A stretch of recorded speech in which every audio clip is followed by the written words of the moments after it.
In today's video, I'm going to teach you how to create deals in HubSpot.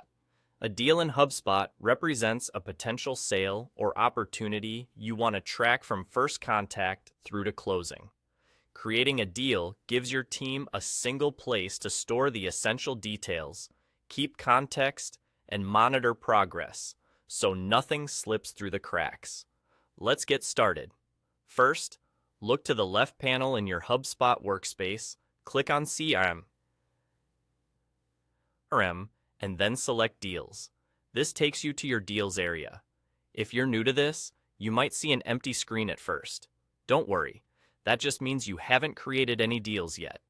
As you add deals, they'll appear here so you can quickly scan what's active, what's moving forward, and what needs attention.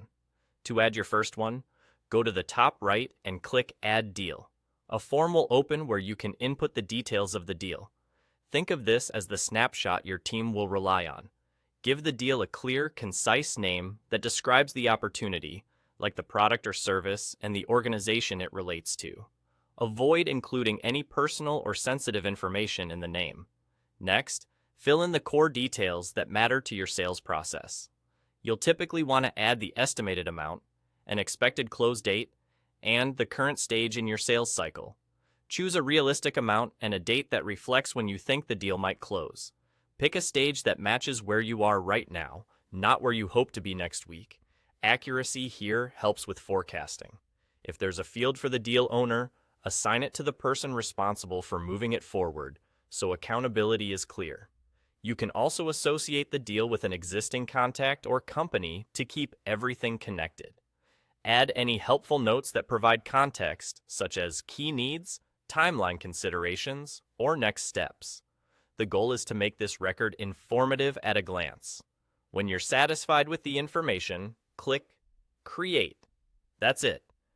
Your new deal will now appear in your Deals area, ready for you and your team to track. From here, you can return to this record whenever you need to review details or update progress. Keeping the information current will make your reports more accurate and your follow-ups more timely. And that's all there is to it. You clicked into CRM, selected deals, added a deal with the right details, and created it. Simple, clear, and powerful. Thanks for watching, and I'll see you in the next one.